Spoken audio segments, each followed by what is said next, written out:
నమస్తే, నేను Priya. Welcome to వైద్యం ఆరోగ్యం. ఇవాల్టి వైద్యం ఆరోగ్యంలో మనం మాట్లాడుకోబోయే టాపిక్ సంతానలేమి అంటే ఏంటి, సంతానలేమిని సమస్యగా ఎప్పుడు గుర్తించాలి, కారణాలు ఏముంటాయి, అలాగే సంతానలేమికి ఐవీఎఫ్ ఏ విధంగా ఉపయోగపడుతుంది. ఈ విషయాలన్నీ మనతో మాట్లాడడానికి 49 హాస్పిటల్స్ నుంచి డాక్టర్ స్ఫూర్తి గారు మనతో పాటు స్టూడియోలో లైవ్లో సిద్ధంగా ఉన్నారు. వారితో మాట్లాడి మరిన్ని విషయాలు తెలుసుకుందాం. నమస్తే ma'am, welcome to show. Thank you. So ముందుగా సంతానలేమి గురించి మాట్లాడుకునే ముందు మెన్స్ట్రువల్ సైకిల్స్ రెగ్యులర్గా రాకపోవడానికి రూల్ అవుట్ చేయాలి అని అంటే ఏం రీజన్స్ ఉంటాయి? సో నార్మల్గా సైకిల్స్ అనేవి చూసుకున్నట్టయితే 21 to 35 డేస్ సైకిల్ అనేది నార్మల్ లెంత్ లాగా తీసుకుంటామండి. అంటే కొంచెం మందికి 21 డేస్ కన్నా ఎర్లీగా వచ్చినా లేదంటే 35 డేస్ తర్వాత వచ్చినా అది ఇర్రెగ్యులర్ సైకిల్స్ అని అంటారు. ఆర్ ఇప్పుడు పీరియడ్ స్టార్ట్ అయినాక 5 days to 7 days ఫ్లో అనేది నార్మల్గా తీసుకుంటాం. జస్ట్ 1 or 2 days అవుతుంది, లేదంటే 7 days కన్నా ఎక్కువ అవుతుంది. సో ఇలా ఇవన్నీ కాజెస్ అబ్నార్మాలిటీస్, అంటే మెన్స్ట్రల్ అబ్నార్మాలిటీస్ లాగా తీసుకుంటాము. సో దానికి కారణాలు ఏమి అని అనుకున్నట్టయితే కారణాలు అనేవి చాలా ఉంటాయండి. అంటే హార్మోనల్ ఇంబ్యాలెన్స్ అనేది మోస్ట్ కామన్ కాజ్ లాగా చెప్తాము. అంటే ఎగ్ అనేది నార్మల్గా పెరిగి అది డామినెంట్ ఫాలికల్ అనేది పెరిగి అది ప్రొడ్యూస్ చేసే హార్మోన్తోని లైనింగ్ అనేది ప్రాపర్గా పెరగడం అనేది చూస్తాము. అండ్ ఆ ఎగ్ రిలీజ్ అయినప్పుడు ఎగ్ రిలీజ్ అయిన తర్వాత లైనింగ్ అనేది ఎగ్ రిలీజ్ అయిన దగ్గర నుంచి, అంటే కార్పస్ ల్యూటియం దగ్గర నుంచి ఇంకొక హార్మోన్ అనేది ప్రొడ్యూస్ అవుతుందండి. సో ఈ ఈస్ట్రోజన్ అండ్ ప్రొజెస్ట్రాన్ అనే హార్మోన్స్ అనేవి ప్రాపర్గా లైనింగ్ మీద వర్క్ చేసినప్పుడు లైనింగ్ థిక్నెస్ అనేది ప్రాపర్గా పెరుగుతుంది. సో నార్మల్గా నెక్స్ట్ 14 డేస్లో, అంటే ఎగ్ రిలీజ్ అయినప్పుడు రిలేషన్లో ఉన్నప్పుడు ప్రెగ్నెన్సీ వస్తే ఓకే, రాలేదు అని అంటే నెక్స్ట్ 14 డేస్లో పీరియడ్స్ అనేవి వస్తాయి.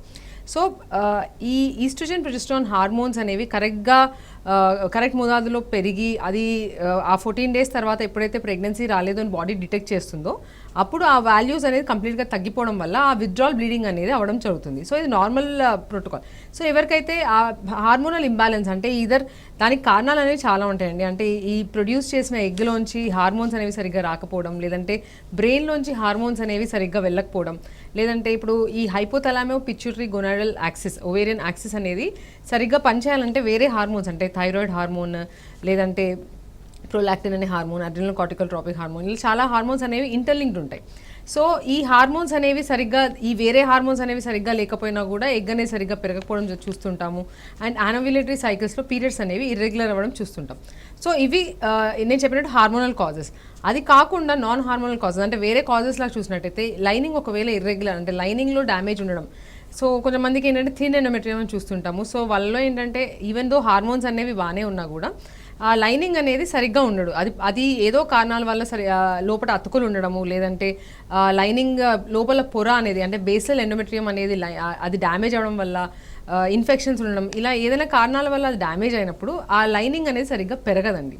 సో అలా పెరగనప్పుడు, అంటే కొంచెం మందికి ఏంటంటే అబార్షన్స్ చేసినప్పుడు క్లీన్ చేయడం అనేది చేస్తుంటారు. సో అలా క్లీన్ అనేది చాలా ఎక్కువగా చేసినా, లేదంటే ఇన్ఫెక్షన్స్, ట్యూబర్క్యులోసిస్ ఇన్ఫెక్షన్, లేదంటే వేరే ఏదైనా బ్యాక్టీరియల్ ఇన్ఫెక్షన్స్ ద్వారా లోపటాన్ని అతుకులు ఫామ్ అయినప్పుడు వాళ్ళకి సైకిల్స్ అనేవి రెగ్యులర్గా, అంటే ఇర్రెగ్యులర్ అవ్వడం అనేది కామన్గా చూస్తుంటాం. సో ఇవి one of the few common causes periods irregular రావడానికి. ఆర్ ఇంకొక కామన్ కాజ్ ఏంటంటే ప్రీమెచ్యూర్ ఓవేరియన్ ఇన్సఫిషియన్సీ. అంటే నార్మల్గా 40 years లోపే ఒకవేళ పీరియడ్స్ అనేవి ఆగిపోతే దాన్ని ప్రీమెచ్యూర్ ఓవేరియన్ ఇన్సఫిషియన్సీ అంటారు. సో ఎగ్ అనేది యంగ్ ఏజ్లోనే ఎగ్ రిజర్వ్ అనేది తగ్గడం చూస్తుంటాము. సో దానివల్ల ఏమవుతుందంటే ఎగ్స్ ఎప్పుడైతే తగ్గుతాయో వాళ్ళకి పీరియడ్స్ అనేవి ఇర్రెగ్యులర్గా అవడం చూస్తుంటాం. సో ఈ యానోవ్యులేషన్ అనే దానికి చాలా కాజెస్ ఉంటాయి. అందులో అండ్ ఈ మధ్యకాలంలో మోస్ట్ కామన్గా చూసేది పీసీఓడి అని అంటారండి. సో ఈ పీసీఓడి సమస్యలో కూడా ఈవెన్ దో ఎగ్స్ నెంబర్ అనేది ఎక్కువ ఉన్నా ఎగ్ సరిగ్గా పెరగకపోవడం వల్ల వాళ్ళకి హార్మోన్స్ అనేవి, పీరియడ్స్ అనేవి కరెక్ట్గా రాకపోవడం చూస్తుంటాం. అండ్ వేరే హార్మోన్స్ ఇందాక చెప్పినట్టు థైరాయిడ్, లేదంటే స్ట్రెస్ హార్మోన్స్, కార్టికల్ హార్మోన్స్, ఇలా కొన్ని హార్మోన్స్ కూడా అబ్నార్మాలిటీ ఉన్నప్పుడు కూడా ఈ ప్రాబ్లమ్ అనేది చూస్తుంటాము. అండ్ ఇంకొక ఇంపార్టెంట్ థింగ్ బరువు అనేది బిఎంఐ అనేది నార్మల్గా లేకపోవడం వల్ల, అంటే మరీ తక్కువగా ఉన్నా చాలా ఎక్కువగా ఉన్నా కూడా వాళ్ళకి ఎగ్ పెరగడంలో ప్రాబ్లం ఉంటుంది. అండ్ వాళ్ళకి పీరియడ్స్ అనేవి ఇర్రెగ్యులర్గా చూస్తుంటాం. రైట్. అలాగే ఈ మెన్స్ట్రువల్ సైకిల్ అనేది 5 to 10 days ఆ పీరియడ్లో వచ్చే, అంటే అబ్నార్మాలిటీస్ కావచ్చు, అంటే క్రాంప్స్ కావచ్చు, మూడ్ స్వింగ్స్ కావచ్చు, పెయిన్స్, వీటిని బట్టి కూడా ఇన్ఫర్టిలిటీకి దారితీసే సిమ్టమ్ ఏదైనా ఉంది అని మనం అనుకోవచ్చా? సో డెఫినెట్లీ అండి. అంటే కొంచెంమందికి ఏంటంటే కొన్ని కారణాల్లో, ఎస్పెషలీ ఎండోమెట్రియోసిస్ అనే ఒక కండిషన్ ఉంటుంది. సో దానిలో ఏంటంటే ఓవేరియన్ ఆ పొర అనేది, ఎండోమెట్రియం అనేది లోపల కాకుండా బయట ఎక్కడన్నా ఉంటే, గర్భసంచి బయట ఎక్కడన్నా ఉంటే దాన్ని ఎండోమెట్రియోసిస్ అంటారు. సో ఈ ప్రాబ్లంతో బాధపడే వాళ్ళు ఇప్పుడు ఆ ఎండోమెట్రియల్ స్పాట్స్ అనేవి సపోజ్ బ్లాడర్ మీద ఉండొచ్చు, లేదంటే బబుల్స్ మీద ఉండొచ్చు, పేగులు అంటారు కదా దాని మీద ఉండొచ్చు, లేదంటే ఓవరీస్లో ఉండొచ్చు, ట్యూబ్స్లో ఉండొచ్చు. సో ఇలా ఉన్నప్పుడు ఏమవుతుందంటే అతుకులు అనేవి ఫామ్ అవ్వడం జరుగుతుంది. అండ్ వాళ్ళలో కంటిన్యూస్గా క్రానిక్ పెల్విక్ పెయిన్ అని చెప్తుంటారు. ఆర్ ఎస్పెషలీ ఇంకా పీరియడ్స్ వచ్చే ముందు, పీరియడ్స్ టైంలో, పీరియడ్స్ వచ్చిన తర్వాత కూడా పెయిన్ అనేది చాలా సివియర్గా ఉంది అని చెప్తుంటారు. సో ఇది one of the common cause. And అది కాకుండా అడినోమయోసిస్ అని ఇంకొక కాజ్ ఉంటుంది. లేదంటే ఒకవేళ గర్భసంచి లోపల ఫైబ్రాయిడ్స్ అనేవి చాలా పెద్దగా ఉన్నాయి అన్నప్పుడు కూడా పీరియడ్స్ అప్పుడు పెయిన్ అనేది చూస్తుంటారు. సో పీరియడ్స్ అప్పుడు జస్ట్ ఓవ్యులేటరీ పెయిన్ అనుకోకుండా చాలా సివియర్గా ఉంది, లేదంటే క్రానిక్గా పెయిన్ అనేది ఉంది అన్నప్పుడు ఒక స్కాన్ చేసుకొని దాన్ని ఇవాల్యుయేషన్ చేసుకోవడం అనేది మోస్ట్ ఇంపార్టెంట్. బికాస్ ఇందాక నేను చెప్పిన ఈ కాజెస్లో ఇన్ఫర్టిలిటీకి దారితీయడం అనేది కూడా చూస్తుంటాము. సో ఈ ప్రాబ్లమ్స్ అనేవి ఒకవేళ ఈ సిమ్టమ్స్ ఉన్న వాళ్ళు, పీరియడ్స్ ఇర్రెగ్యులర్గా ఉండడము, లేదంటే చాలా పెయిన్ ఉంది అన్న వాళ్ళు ప్రెగ్నెన్సీ ఒకవేళ ప్లాన్ చేస్తున్నారు అంటే వాళ్ళు కొంచెం ఎర్లీగా ఇవాల్యుయేషన్ అనేది చేసుకొని చెప్తాం.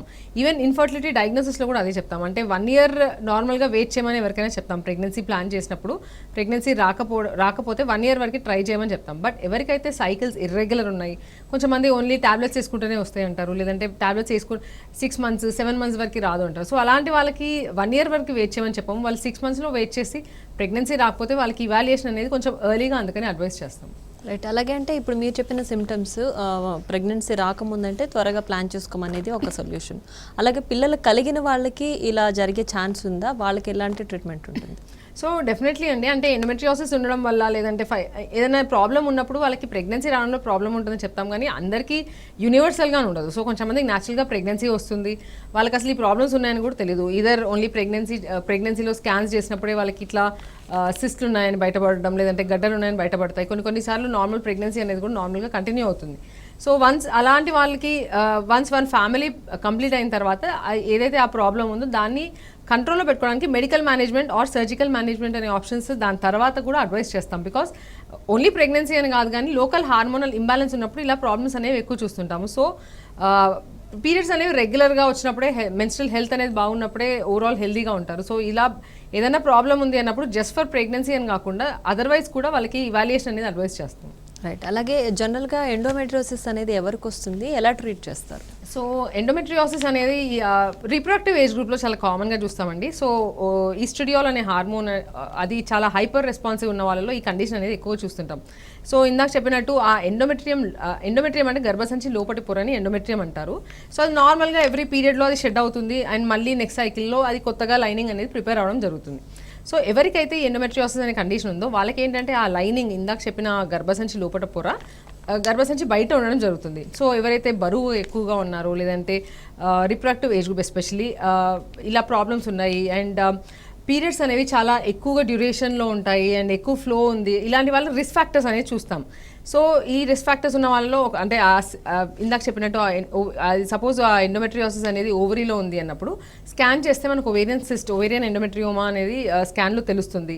అండ్ ఒకవేళ వాళ్ళకి క్రానిక్ పెల్విక్ పెయిన్ ఉంది, లేదంటే ఇంకేదైనా కారణాల వల్ల లాప్రోస్కోపీ చేసినప్పుడు ఎండోమెట్రియాల్ స్పాట్స్ అనేవి కనిపిస్తాయి. అంటే ఇందాక చెప్పినట్టు ఈవెన్ మూత్రపు సంచి మీద ఉండొచ్చు, లేదంటే పేగుల మీద ఉండొచ్చు. అలాంటివి మనకు ఒకవేళ లాప్రోస్కోపీ అయితే గోల్డ్ స్టాండర్డ్ ఫర్ డయాగ్నోసిస్ అని చెప్తామండి. అది ఎగ్జాక్ట్లీ స్టేట్ చేయడానికి, అంటే మైల్డ్ ఎండోమెట్రియోసిసా, మోడరేట్ ఎండోమెట్రియోసిసా, సివియర్ ఎండోమెట్రియోసిస్ అని చెప్పడానికి laparoscopy one of the useful tool.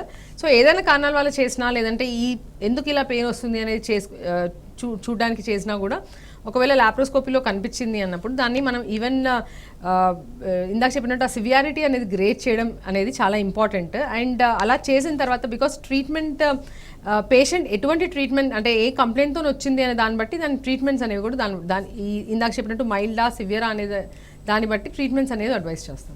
Usually endometriosis వచ్చిన వాళ్ళకి ఎగ్ క్వాలిటీ తగ్గే ఛాన్స్ ఎంత % ఉంటుంది? సో మంచి క్వశ్చన్ అండి. అంటే ఎండోమెట్రియోసిస్లో ఆ ప్రాబ్లం ఉన్నప్పుడు ఏంటంటే రకరకాల ప్రాబ్లమ్స్ చూస్తాము. అంటే ఎగ్ నెంబర్ తగ్గడం చూస్తాం. బికాస్ ఓవేరియన్ ఎండోమెట్రియోసిస్ అని వచ్చింది అనుకోండి, వాళ్ళకి ఆ సిస్ట్ అనేది చిన్నగా స్టార్ట్ అవుతుంది. అండ్ ఎవ్రీ బ్లీడింగ్లో ఏమవుతుందంటే వాళ్ళకి ఆ లోపల ఉన్న సిస్ట్ కూడా దాని లోపల కూడా ఆ బ్లీడ్ అనేది అయ్యి ఆ సిస్ట్ అనేది పెరగడం చూస్తుంటాము. అండ్ ఆ సిస్ట్ అలా పెరుగుతూ ఉండడం వల్ల ఏమవుతుందంటే నార్మల్ ఓవేరియన్ టిష్యూని అంతా అది సప్రెస్ చేస్తుంది. సో నార్మల్ ఓవేరియన్ టిష్యూ అనేది సరిగ్గా కనిపించదు. సో అలా ఉండడం వల్ల ఏమవుతుందంటే ఎగ్ నెంబర్ అనేది తగ్గడం చాలా కామన్గా చూస్తుంటాము. అంటే ఇందాక చెప్పినట్టు ప్రీమెచ్యూర్ ఫెయిలియర్లకు వెళ్ళిపోతుంటారు వాళ్ళు. యంగ్ ఏజ్లోనే ఎగ్ నెంబర్ అనేది తగ్గడానికి ఇది ఎండోమెట్రియోసిస్ అనేది one of the most common cause అండి.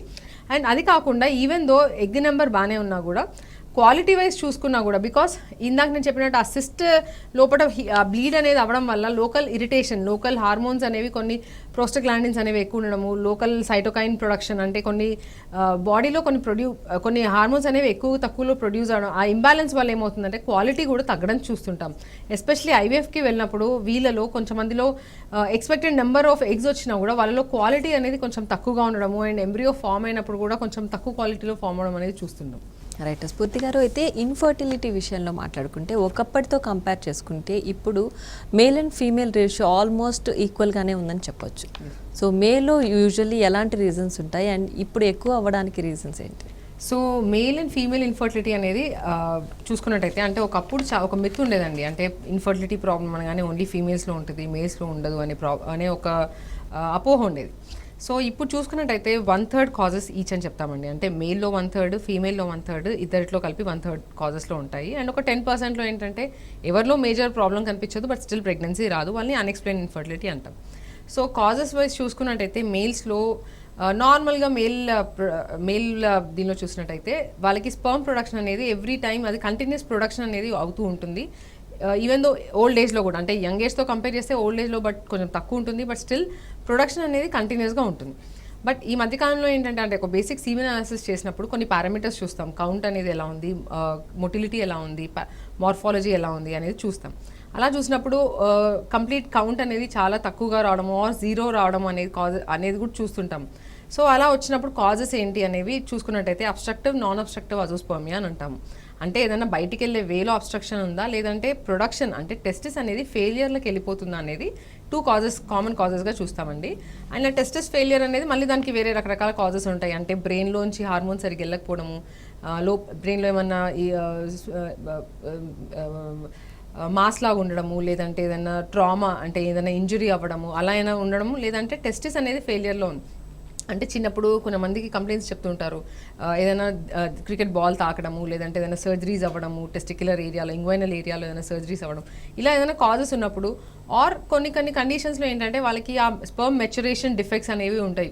అలా ఏమైనా ప్రాబ్లం ఉన్నప్పుడు వాళ్ళకి టెస్టిస్ ఫెయిలియర్లకు వెళ్ళిపోవడం అనేది చూస్తుంటాం. అంటే ఈవెన్ దో వాళ్ళకి ప్రొడక్షన్ అనేది కంటిన్యూస్గా లైఫ్ లాంగ్ ఉండాల్సిన ప్రొడక్షనే, బట్ స్టిల్ వాళ్ళకి ఈవెన్ బ్రెయిన్లోంచి హార్మోన్స్ అన్ని బాగానే వెళ్తున్నా కూడా టెస్టిస్ అనేది ఫెయిలియర్కి వెళ్తుంది. అదొక కాజ్. లేదంటే ఏదన్నా అబ్స్ట్రక్షన్ అంటే బయటికి వెళ్ళే వేలో వాస్ట్ డిఫరెన్స్ అనే దానిలో అది లేకపోవడం వలన, లేదంటే ఇంకేదైనా అబ్స్ట్రక్షన్ ఉండడం వల్ల అది కొన్ని కాజెస్గా చూస్తాం. లేదు ఒకవేళ మొటిలిటీ మాత్రమే తగ్గింది, లేదంటే కౌంట్ తగ్గింది అన్నప్పుడు దాని కాజెస్ వేరే రకరకాలు ఉంటాయండి. అంటే వెరికోసీల్ అనే ఒక కండిషన్ ఉంటుంది. సో దానిలో ఏంటంటే టెస్టిక్యులర్ బ్లడ్ సప్లై అనేది సరిగ్గా వెళ్ళదు, అది దానివల్ల లోకల్ టెంపరేచర్ అనేది ఎక్కువ అవడం. అండ్ ఇంకొకటి ఏంటంటే కామన్గా ఈ మధ్యకాలంలో చూసేది ఏంటంటే ప్రొఫెషన్ అండి, ప్రొఫెషనల్ రిలేటెడ్ ప్రాబ్లమ్స్ కూడా చూస్తుంటాం. అంటే ఎస్పెషలీ డ్రైవర్స్లో, లేదంటే బేకర్స్, లేదంటే షెఫ్స్ ఉన్నప్పుడు, లేదంటే సాఫ్ట్వేర్ ఇంజనీర్స్ ఎవరైతే ల్యాప్టాప్ అనేది ఎక్కువ యూజ్ చేస్తున్నారు. సో ఇలాంటి వాళ్ళు ఏంటంటే లోకల్ టెస్టిక్యులర్ టెంపరేచర్ అనేది ఎక్కువగా ఉండడం చూస్తున్నాము. సో దానివల్ల కూడా వాళ్ళకి ఆ స్పర్మ్ ప్రొడక్షన్ అనేది తగ్గుతుంది అండ్ ఈవెన్ మొటిలిటీ కూడా తగ్గడం చూస్తున్నాం. సో ఇవి కాకుండా ఇన్ఫెక్షన్స్లో కూడా ఏమన్నా అన్ట్రీటెడ్ ఇన్ఫెక్షన్స్ ఉన్నప్పుడు కూడా వాళ్ళకి మొటిలిటీ అనేది తగ్గడం చూస్తున్నాం. అలా కాకుండా అన్కంట్రోల్ డయాబెటీస్, లేదంటే ఏదైనా స్పైనల్ కార్డ్ ప్రాబ్లమ్స్, ఇలా ఏమైనా ప్రాబ్లమ్స్ ఉన్నాయా అనేది చూసుకోవడం డెఫినెట్గా చాలా ఇంపార్టెంట్. అండ్ ఫీమేల్స్లో చూసుకున్నట్టయితే వాళ్ళ కాజెస్ అనేవి మళ్ళీ సేమ్ డివైడ్ చేస్తాం. ఫీమేల్స్లో అంటే మేల్స్ లాగా వాళ్ళకి కంటిన్యూస్ ప్రొడక్షన్ ఉండదు. We are born with certain set of eggs. ఆ ఎగ్స్ అనేవి over a period of time స్లోగా తగ్గుతూ ఉంటాయి. అండ్ ఏజ్ ఫీమేల్స్లో మోస్ట్ కామన్ అండి. అంటే ఏజ్ అనేది పెరగడం వల్ల ఎగ్ నెంబర్ అనేది తగ్గడం చూస్తుంటాము అండ్ క్వాలిటీలో కూడా ఇష్యూస్ అనేవి చూస్తుంటాం. సో ఎవరైతే ఈ ఏజ్ ఎస్పెషలీ 35-37 ఇయర్స్ దాటిన తర్వాత వాళ్ళకి age related decline in the number of eggs, అంటే ఎగ్ నెంబర్ అనేది తగ్గడం కూడా చాలా కామన్గా చూస్తాం. సో ఈ మధ్యకాలంలో ఏంటంటే లేట్ మ్యారేజెస్, లేట్గా ప్రెగ్నెన్సీ ప్లాన్ చేయడం అనేది కొంచెం ఎక్కువ అయింది. సో దాని రిలేటెడ్ ఈ ఇన్ఫర్టిలిటీ ప్రాబ్లమ్స్ అనేవి ఫీమేల్స్లో ఎక్కువగా చూస్తున్నాం. అలా కాకుండా హార్మోనల్ ఇంబ్యాలెన్స్ మళ్ళీ సేమ్ ఫీమేల్స్లో కూడా ఏదన్నా హైపోగొనాడిజం అంటే బ్రెయిన్లోంచి ఒకవేళ ఇంపల్సెస్ సరిగ్గా వెళ్ళకపోవడము, లేదంటే వేరే హార్మోన్స్ ఏమైనా ఇంబ్యాలెన్స్, థైరాయిడ్, షుగర్స్ అలా ఏమైనా ఇంబ్యాలెన్స్ ఉన్నాయా, పీసీఓడి అనే ప్రాబ్లం ఉందా అనేది చూసుకోవడము. అండ్ అది కాకుండా వాళ్ళకి ట్యూబల్ ప్రాబ్లమ్స్ అనేవి కూడా one of the common cause. అంటే ట్యూబ్స్లో బ్లాక్స్ ఉండడము, ఏదైనా కారణాల వల్ల, ఇన్ఫెక్షన్స్ వల్ల కానివ్వండి, ఇంకేదైనా కారణాల వల్ల ట్యూబ్స్లో బ్లాక్స్ ఉన్నా కూడా ప్రాబ్లమ్స్ అనేవి చూస్తాము. అండ్ ఇందాక మాట్లాడినట్టు ఎండోమెట్రియాసిస్ లేదంటే యూట్రైన్ కండిషన్స్ ఉంటాయి కొన్ని. సో దానిలో ఏంటంటే యూట్రస్ లైనింగ్ అనేది సరిగ్గా రాకపోవడం వల్ల కూడా ప్రెగ్నెన్సీ రావడంలో ప్రాబ్లం ఉంటుంది. సో ఇవి డివిజన్ చూసుకున్నట్టయితే ఇవి మేల్ అండ్ ఫీమేల్లో కాజెస్ లాగా చూస్తాము. రైట్, మనకు ఒక కాలర్ ఉన్నారండి, కాల్ తీసుకున్నాం. గుంటూరు నుంచి సతీష్ గారు, నమస్తే అండి. మేడం నమస్తే మేడం. నమస్తే అండి, ప్రాబ్లం చెప్పండి, డాక్టర్ ఉన్నారు. మేడం మేడం నాకేమో బైకార్నియట్ యూట్రస్ ఉంది మేడం. ఓకే ఒక 1 ఇయర్ అయింది మేడం తెలిసి. ఓకే తర్వాత మా హస్బెండ్ కూడా చెకప్ వెళ్ళారు మేడం, నాకేం ప్రాబ్లం లేదని చెప్పారు. ఆయన వెళ్తేనేమో చిన్నప్పుడు హెర్నియా సర్జరీ అయిందంట మేడం, 2 sides. ఓకే ఒక 8-9 years ఆ టైం ఇప్పుడు అయిందంట మేడం. ఇదే ప్రెగ్నెన్సీకి ఛాన్సెస్ ఉన్నాయి. సో హెర్నియా సర్జరీ అవ్వడం వల్లనే ప్రాబ్లం ఉంటుంది అని ఉండదండి. ఒకసారి సీమెన్ అనాలిసిస్ చేసుకొని సీమెన్ అనాలిసిస్ చేయించుకున్నారు మేడం. కౌంట్ ఎంత అని చెప్పారు? 0 వచ్చిందంట మేడం. ఓకే, సో ఇందాక చెప్పినట్టు కాజెస్ అంటే అజూస్పర్మియా అని అంటారు 0 వచ్చినప్పుడు. సో అలా వచ్చినప్పుడు అది సర్జరీ రిలేటెడా లేదంటే దాని ముందు కూడా ఏదైనా ప్రాబ్లం ఉందా అని చూడాలి. బికాస్ కొన్ని హార్మోనల్ టెస్ట్ ఉంటాయమ్మా మీ హస్బెండ్కి. ఆ టెస్ట్లు చేసినప్పుడు ఆ టెస్ట్లు వాల్యూలో బట్టి అవసరమైతే ఎగ్జామినేషన్ కూడా చేస్తారు. ఎగ్జామినేషన్ చేసి టెస్టిక్యులర్ వాల్యూమ్ ఎలా ఉంది, ఏదైనా తగ్గిందా వాల్యూమ్ అనేది చూడడం ఇంపార్టెంట్. అండ్ ఒకవేళ అవసరం అనిపిస్తే స్కాన్ కూడా అడ్వైస్ చేస్తారు.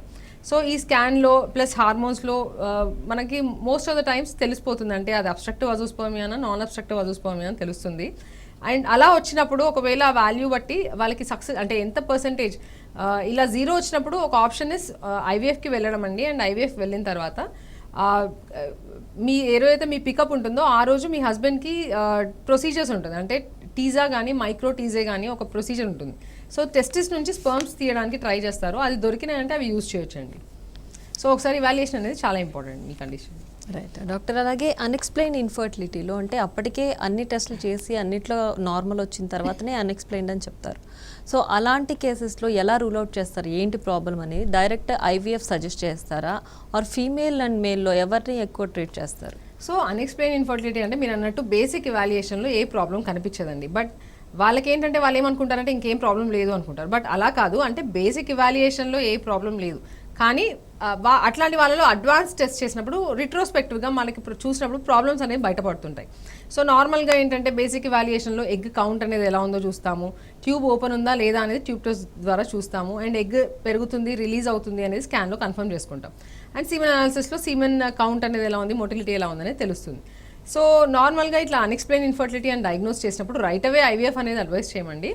ఐడియల్గా ఒక 3 to 4 cycles ఆఫ్ ఐఓఐ అని చెప్తాం. ఐఓఐ చేసినప్పుడు ఏంటంటే దాని కాన్సెప్ట్ ఈవెన్ అంటే స్పర్మ్ వాష్ చేసి కొంచెం ఎగ్స్ అంటే వాళ్ళకి ఆల్రెడీ ట్యాబ్లెట్స్ అనేవి పెడతాము, అంటే ovulation induction tablets, so that eggs అనేవి 1 or 2 eggs పెరగడానికి అనేది ఇచ్చి and at the same time స్పర్మ్ని వాష్ చేసి ఐఓఐ ద్వారా లోపటేస్తాం కాబట్టి ఆ గ్యామీట్స్ అనేవి కలిసే ఛాన్స్ బెటర్ ఉంటాయి, అంటే ఎగ్ స్పర్మ్ కలిసే ఛాన్స్ అనేది కొంచెం బెటర్ ఉంటుంది అనే కాన్సెప్ట్తో ఐఓఐ అనేది అడ్వైస్ చేస్తాం. ఒకవేళ ఐఓఐలో ప్రెగ్నెన్సీ రాలేదు అన్నప్పుడు వాళ్ళకి రైట్ అవే పెద్ద ట్రీట్మెంట్స్ అనేవి అడ్వైస్ చేయము. వాళ్ళకి ఐఓఐలో రాకపోతే ఐవీఎఫ్ అనేది అడ్వైస్ చేస్తాం. ఐవీఎఫ్లో ఏంటంటే మనం ఎగ్స్ బయటికి తీస్తాము, సో అప్పుడు మన క్వాలిటీ చూస్తాం, అంటే మనకి చేసే బేసిక్ టెస్ట్లలో క్వాలిటీ అనేది తెలియదండి ఎక్కడ కూడా. సో ఒకవేళ కొంచెం మందిలో బయటపడుతుంటుంది, అంటే ఐవీఎఫ్ చేసినప్పుడు క్వాలిటీలో ఇష్యూస్ చూస్తుంటాము. మేబీ మళ్ళీ వెనక్కి తిరిగి చూసుకున్నట్టయితే ఓకే క్వాలిటీ ఇష్యూస్ వల్ల రాకపోవచ్చు అని అనుకుంటాం. ఆర్ ఒక్కొక్కసారి ట్యూబ్ అనేది ఓపెన్ ఉండడం ఒకటే కాదు, ట్యూబ్ ఫంక్షన్ అంటే ట్యూబ్ లోపల హెయిర్ లైక్ స్ట్రక్చర్స్ ఉంటాయి, అది సరిగ్గా పని చేయకపోయినప్పుడు ప్రెగ్నెన్సీ అనేది రావడం జరగదు. సో అలా ఏమన్నా ప్రాబ్లం ఉంది అలాంటి వాళ్ళకి ఇప్పుడు మనం ఐవీఎఫ్ ద్వారా అవన్నీ రూల్ అవుట్ చేస్తున్నట్టు. సో ఏ ప్రాబ్లం లేదని కాదు, బేసిక్ ఇవాల్యుయేషన్లో ప్రాబ్లం ఉండదు. బట్ ప్రెగ్నెన్సీ ఇంకా రావట్లేదు అని అంటే ఏం లేదు, ఇంకా ప్రాబ్లమ్ ఇంకా న్యాచురల్గా ట్రై చేయాలి 10 years అని చాలామంది ట్రై చేస్తుంటారు. అదొక అపోహ అండి.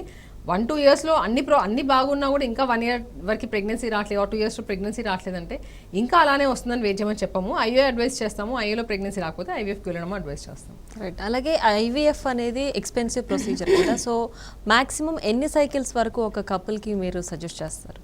సో ఐడియల్గా అండి, అంటే ఇప్పుడు ఐవీఎఫ్ ఫస్ట్ అసలు ఎందుకు అడ్వైస్ చేసాము, అడ్వైస్ చేసినప్పుడు ఆ సైకిల్ ఒకవేళ ఫెయిల్ అంటే ఎక్స్పెక్టెడ్ రెస్పాన్స్ లేదు అన్నప్పుడు ఇంకొక సైకిల్ వెళ్ళాలని అని ఎక్స్పెక్ట్ చేస్తాం.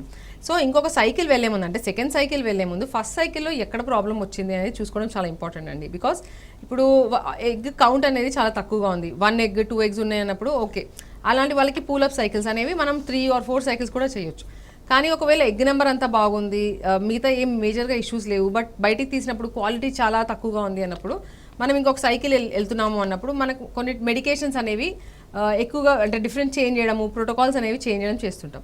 ఒకవేళ అలా చేసినా కూడా ఇప్పుడు సెకండ్ సైకిల్లో కూడా ఎక్స్పెక్టెడ్ రెస్పాన్స్ రాలేదు అని అంటే మనం ఊరికనే థర్డ్ సైకిల్ అడ్వైస్ చేయడం జరగదండి. సో ఎప్పుడైనా ఇంకొక సైకిల్ అడ్వైస్ చేసే ముందు ఫస్ట్ సైకిల్ ఎందుకు ఫెయిల్ అయింది, ఎక్స్పెక్టెడ్ రెస్పాన్స్ లేదా, లేదంటే ఎక్స్పెక్టెడే ఆల్రెడీ తక్కువ ఉంది అన్న వాళ్ళకి 2 or 3 సైకిల్స్ కూడా చేస్తాం. బట్ ఎక్స్పెక్టెడ్ లేదు, అన్ఎక్స్పెక్టెడ్ రెస్పాన్స్, తక్కువ రెస్పాన్స్ ఉంది అనే వాళ్ళకి ఇంకొక సైకిల్ అడ్వైస్ చేసే ముందు మళ్ళీ ఇవాల్యుయేట్ చేసుకొని చూడటము, అంటే ఇంకొక సైకిల్ వెళ్ళాలా లేదంటే వాళ్ళకి థర్డ్ పార్టీ రిప్రొడక్షన్ ఆప్షన్స్ ఇవ్వాలా అనేది చూస్తాం. సో ఐడియల్గా ఇన్నే నెంబర్ ఆఫ్ సైకిల్స్ అని ఉండవండి, బట్ సైకిల్స్ రెస్పాన్స్ లేవు అన్నప్పుడు మాత్రం మళ్ళీ సేమ్గా అడ్వైస్ చేయడము జరగదు. సో అదొకటి చూసుకుంటాము, అంటే ఏంటి కాజ్ అనేది చూసుకొని దాన్ని బట్టి వెళ్ళాలి ముందుకి. రైట్. అలాగే ట్యూబల్ బ్లాక్స్ అనేవి అంటే 2 ట్యూబ్స్ బ్లాక్ ఉన్నప్పుడు అప్పుడు వాళ్ళకి ఓన్లీ ట్రీట్మెంట్ ఐవీఎఫ్ అని ఏముందా ఉంటారా, లేదంటే ఇంకేదైనా ట్రీట్మెంట్ ఉందా? సో ట్యూబ్ బ్లాక్ ఉన్నప్పుడు అంతే దాని కాజ్ ఏంటనేది చూస్తామండి ఫస్ట్. అంటే సర్జికలీ రిపేరబులా కాదా అనేది చూసుకోవడం చాలా ఇంపార్టెంట్. ఇప్పుడు ఒక చిన్న బ్లడ్ క్లాట్స్ మాత్రమే ఉన్నాయి, లేదంటే ఫ్లిమ్సీ అడిషన్స్ లాగా ఉన్నాయి అన్నప్పుడు హిస్ట్రోస్కోపిక్ క్యాన్యులేషన్ చేయడం జరుగుతుంది. అండ్ ఆ క్యాన్యులా అనేది ఈజీగా పాస్ అయినప్పుడు ఆ బ్లాక్స్ అనేవి పోతాయి. లేదంటే ఒక లేటరల్ హాఫ్ ఆఫ్ ద ట్యూబ్లో ఒకవేళ ట్యూబ్ అనేది కొంచెం స్వెల్ అయి ఉంది, అంటే అది మరీ డ్యామేజ్ అవ్వలేదు, కొంచెం లైట్గా హైడ్రోసాల్పింగ్స్ లాగా ఉంది, బట్ ట్యూబల్ మ్యూకోజా అంతా బాగుంది, పింక్ కలర్లో ఉంది అన్నప్పుడు అదేమన్నా అవుటర్ అదేమన్నా క్లోజ్ అయినప్పుడు నియోసాల్పింగాస్టమీ అంటే ఇంకో కొత్త హోల్ క్రియేట్ చేయడానికి ట్రై చేస్తారు. అలా సర్జికలీ రిపేరబుల్ ఉంది అన్నప్పుడు వాళ్ళకి రైట్ అవే ఐవీఎఫ్ అని ఉండదండి.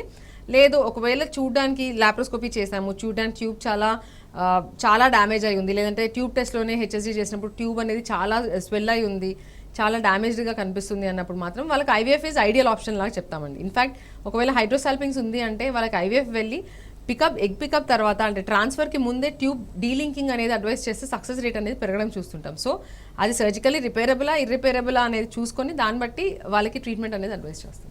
అలాగే ఒక పర్సన్కి ట్యూబల్ బ్లాక్స్ అనేవి ఎందుకు వస్తాయి అంటారు, ఏ రీజన్స్ ఉంటాయి? సో ట్యూబల్ బ్లాక్స్కి కామన్ కాజ్ అంటే మన ఎస్పెషలీ ఓవరాల్ ఎక్కడైనా కూడా ఇన్ఫెక్షన్స్ అండి కామన్ కాజ్. అందులో మన కంట్రీలో ట్యూబర్క్యులోసిస్ అనేది చాలా ప్రివలెంట్గా ఉంటుంది. సో ట్యూబర్క్యులోసిస్ ఇన్ఫెక్షన్ ఏంటంటే వాళ్ళకి రైట్ అవే పెద్ద సిమ్టమ్స్ ఏమి కనిపించకపోవచ్చు ఒక్కొక్కసారి. సో అలా ఏమన్నా ఆ ట్యూబర్క్యులోసిస్ ఇన్ఫెక్షన్ అది ఎప్పుడైనా ఉండొచ్చు, ఎప్పటి నుంచో చిన్నప్పుడు వచ్చి ఆ ట్యూబ్ని డ్యామేజ్ చేయడము అలా ఉన్నప్పుడు ట్యూబల్ బ్లాక్స్ అనేవి చూస్తుంటాం.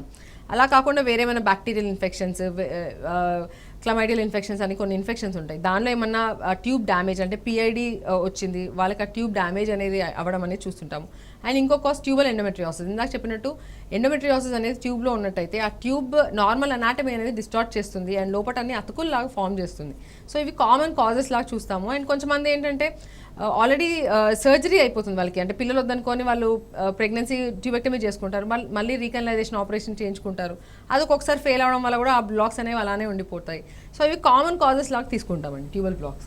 Right, thank you so much స్ఫూర్తి గారు. ఇన్ఫర్టిలిటీ అంటే ఏంటి, ఎలాంటి రీజన్స్ ఉంటాయి, అండ్ ఐవీఎఫ్ ఎలా ఉపయోగపడుతుంది చాలా క్లియర్గా ఎక్స్ప్లెయిన్ చేస్తారు. Once again thank you so much. Right, చూసారుగా ఇది ఇవాల్టి వైద్యం ఆరోగ్యం. Keep watching tea news.